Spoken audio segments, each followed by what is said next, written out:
दोस्तों वीडियो की शुरुआत करते हैं। सबसे पहली कंपनी की बात करते हैं। पहली कंपनी का नाम है Mazagon dock ship builders limited. But इसको डिस्कस करने से पहले दोस्तों, अगर आपने अभी तक चैनल को सब्सक्राइब नहीं किया है तो चैनल को सब्सक्राइब करके बेल आइकन को प्रेस कर लो और सेबी रेस्टो टेलीग्राम चैनल को भी ज्वाइन कर लो, जिसका लिंक आपको डिस्क्रिप्शन में देखने को मिल जाएगा। और एक डिस्क्लेमर भी है, जो भी न्यूज़ एंड अपडेट्स हम लोग कवर करेंगे वो सारी एजुकेशन पर्पज़ के लिए है, सीखने के लिए है। तो इसको किसी भी तरह का इन्वेस्टमेंट एडवाइस मत समझना, आप खुद से भी रिसर्च और एनालिसिस कर सकते हैं। तो चलिए दोस्तों, वीडियो की शुरुआत करते हैं। सबसे पहले बात कर लेते हैं मैज़गॉन से रिलेटेड कुछ इंपॉर्टेंट न्यूज़ एंड अपडेट्स के बारे में। दोस्तों, हाल ही में मैज़गॉन से रिलेटेड एक अच्छी खबर निकल के आ रही है, जो कि एज ए इन्वेस्टर आपको डेफिनेटली मिस नहीं करना चाहिए। हाल ही में क्या हुआ था कि एक ब्रोकर ने, नाम क्या है एंटिक स्टॉक ब्रोकिंग, उनकी तरफ से एक रिपोर्ट पब्लिश किया गया था जिसमें मैज़गॉन के परफॉर्मेंस को मेंशन किया गया था और बताया गया था कि मैज़गॉन लगातार जो अंडर परफॉर्म कर रही है, उनके हिसाब से ये अंडर परफॉर्मेंस रिवर्स हो सकता है, क्योंकि प्रोजेक्ट 75I सबमरीन प्रोग्राम जल्द ही फाइनलाइज हो सकती हैं और इस वजह से मैज़गॉन को एक बड़ा कॉन्ट्रैक्ट मिल सकता है। और फाइनल कॉन्ट्रैक्ट का जो वैल्यू इन्होंने रखा था वो 70,000 करोड़ का रखा था और इनके हिसाब से 3 एडिशनल सबमरीन्स ऑर्डर्स के थ्रू कंक्लूड किए जाएंगे FY27 के फर्स्ट हाफ में। ये रिपोर्ट के ज़रिए उन्होंने बोला था मैज़गॉन को लेकर। बट अभी चीज़ें कहीं ना कहीं ऐसी हमें सुनने को मिल रही है जिससे हम ये एंटिसिपेट कर सकते हैं कि अभी तक तो चीज़ें सिर्फ रिपोर्ट के जरिए आ रही थी, अब जल्द ही चीज़ें ऑफिशियली कंफर्म भी होती हुई नज़र आ सकती है, क्योंकि हमारे जो डिफेंस मिनिस्टर है राजनाथ सिंह, वो विजिट किए हैं जर्मनी जाएंगे 21 अप्रैल से। और एक्सपेक्टेड है कि सबमरीन डील्स हमें होती हुई दिख सकती है इंडिया और जर्मनी के बीच में। और ये जो सबमरीन डील्स है, इसका वर्थ $8 बिलियन का दिख सकता है। अब इसमें प्रॉपर खबर क्या है वो समझाता हूँ। देखो, यहाँ पर मेंशन किया गया है, सोर्सेस के ज़रिए चीज़ें सुनने को मिल रही हैं। सोर्सेस इंडिकेट कर रही हैं कि डिस्कशन चलने वाला है डिफेंस कॉन्ट्रैक्ट का और सप्लाई किया जाएगा 6 advance submarines to Indian navy under project 75I। और प्रोजेक्ट 75I का अगर मान लो चीज़ें फाइनलाइज हो जाएं तो एक कंपनी इससे सबसे मोटा पैसा बनाने वाली है और वो कंपनी का नाम है Mazagon dock ship builders limited. क्योंकि मैज़गॉन ने पहले ही बता दिया था, 2025 के फाइनेंशियल ईयर के लास्ट क्वार्टर के बाद ही बता दिया था कि हो सकता है 2026 के फाइनेंशियल ईयर में कंपनी को P75 प्रोजेक्ट मिलती हुई दिख जाए, जिस वजह से कंपनी के ऑर्डर बुक 1 लाख करोड़ को क्रॉस कर जाए। बट 2026 में कंपनी को वो ऑर्डर तो मिला नहीं, बट 2027 में ये चीज़ें ऑफिशियली कन्फर्म हो सकती हैं। और 2026 में ऐसा नहीं कि कंपनी को ऑर्डर बुक नहीं मिला है या 1 लाख करोड़ की ऑर्डर बुक कंपनी क्रॉस नहीं कर सकती है, ऐसा नहीं है। हाल ही में कंपनी को 99,000 करोड़ का एक सबमरीन ऑर्डर मिला था, जो कि कंपनी के मार्केट कैप के वैल्यू से भी ज़्यादा था, जिस वजह से मैज़गॉन में काफ़ी बड़ी तेज़ी हमें देखने को मिली थी। और Q3 के एंड तक ऑर्डर बुक जो है वो 23,000 करोड़ से लेकर 30,000 करोड़ के आसपास हमें देखने को मिली थी। बट Q4 का जब ऑर्डर बुक कंपनी रिपोर्ट करेगी तो एक्सपेक्टेड है कि ये नंबर 1 लाख करोड़ को ईजिली क्रॉस कर जाएगा।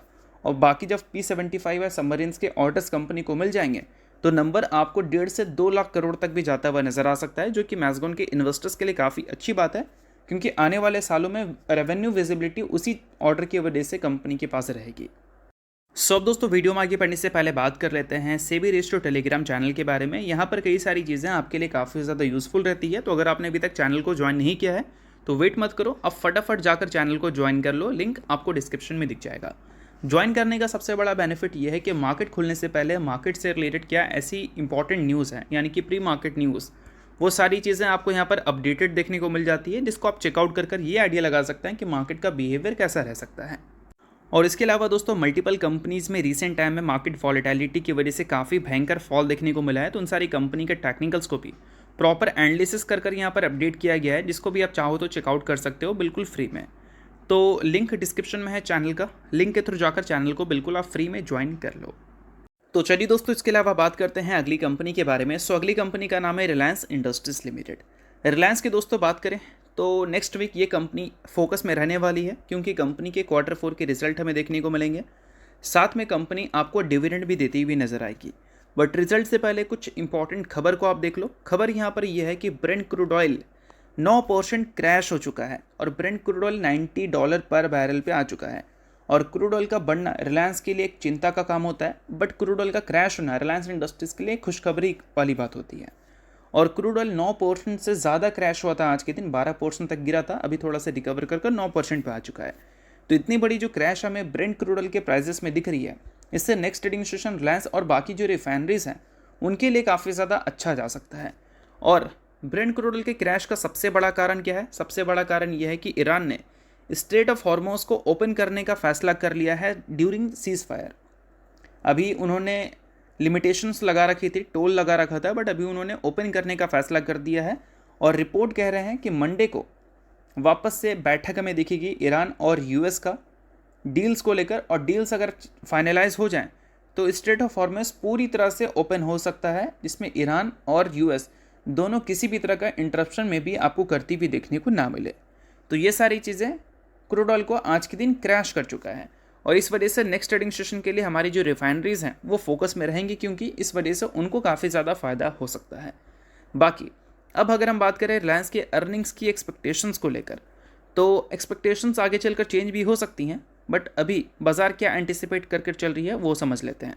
बट सबसे पहले ये बता देता हूँ कि अर्निंग्स इस कंपनी के 24 अप्रैल को देखने को मिलेंगे, और उस दिन कंपनी के सिर्फ अर्निंग्स ही नहीं, कंपनी के डिविडेंड भी देखने को मिलेंगे। इन सारी चीज़ों को ध्यान में रखना। बाकी क्या मार्केट उम्मीद कर रही है वो समझ लेते हैं। तो मार्केट उम्मीद कर रही है रिलायंस के जो कंसोलिडेटेड रेवेन्यू है वो इस बार 2,82,000 करोड़ का रिपोर्ट हो सकता है, जो कि ईयर ऑन ईयर बेसिस पे 8% से ग्रो कर सकता है। और उसके अलावा अगर हम बात करें कंसोलिडेटेड इबिट्टा के बारे में, तो उसमें ईयर ऑन ईयर बेसिस पे 8.5% की ग्रोथ दिख सकती है। 47,600 करोड़ का इबिट्टा रिलायंस रिपोर्ट कर सकती है, और ब्रोकरेज एंटिसिपेट करके चल रही है कि 12,217 करोड़ का नेट प्रॉफिट भी ये दिखा सकती है, जो कि पिछले साल के मुकाबले 1% से गिर सकता है। तो रेवेन्यू में ग्रोथ की उम्मीद है, इबिट्टा में ग्रोथ की उम्मीद है, बट कंपनी के प्रॉफिट में गिरावट की एक्सपेक्टेशन है बाजार की। अब इसके अलावा बात कर लेते हैं जियो कैसा कंट्रीब्यूट कर सकता है। तो जियो के कंट्रीब्यूशन 2.2% की देखने को मिलेगी Q1Q बेसिस पे, यानी कि जियो का जो रेवेन्यू है वो 2.5% से ग्रो कर सकता है Q1Q बेसिस पे, क्योंकि 0.6% से इनके जो सब्सक्राइबर हैं वो इंक्रीज़ हुए हैं, और 1% से सिक्वेंशियल इंप्रूवमेंट देखने को मिली है इनके आरपो में, जो कि 216 रुपये तक जा चुका है। और रिलायंस के स्टैंड अलोन इबिट्टा की बात करें तो वो हमें 14,150 करोड़ रिपोर्ट हो सकता है, और सिक्वेंशियल हिट होती हुई नज़र आ सकती है, यानी कि गिरता हुआ नज़र आ सकता है, क्योंकि हाई फ्राइट कॉस्ट हमें देखने को मिल रही है स्टेट ऑफ हॉर्मोज के डिस्ट्रप्शंस की वजह से। तो ये सारी चीज़ें मैं आपको इसलिए बता रहा हूँ क्योंकि नेक्स्ट वीक ये सारी चीज़ें आपको मार्केट में डिस्कशन होती हुई देखने को मिलेंगी, क्योंकि नेक्स्ट वीक रिलायंस के अर्निंग्स आएंगे, और रिलायंस इंडिया की सबसे बड़ी कंपनी है अकॉर्डिंग टू मार्केट कैप। इस वजह से जब इसके अर्निंग्स आते हैं तो मार्केट में इसकी चर्चा होती है, पूरा बाजार ही इस कंपनी के अर्निंग्स को डिस्कस कर रहा होता है। तो इस वजह से ये सारी चीज़ें मैंने आपको समझा दी है। बाकी नेक्स्ट बात करें दोस्तों, तो नेक्स्ट कंपनी है आनंद राठी।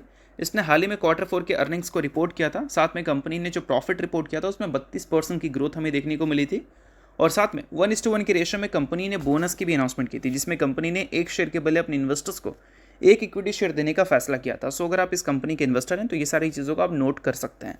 बाकी इन्वेस्टर नहीं, आप इग्नोर कर सकते हैं, न्यूज़ इस वजह से मैंने बता दिया, बाकी ये किसी भी तरह का रिकमेंडेशन नहीं है। तो होप करता हूँ ये वीडियो आपको अच्छा लगा होगा। लाइक कीजिए, पहले बार सब्सक्राइब कीजिए। वीडियो के लिए बहुत बहुत शुक्रिया।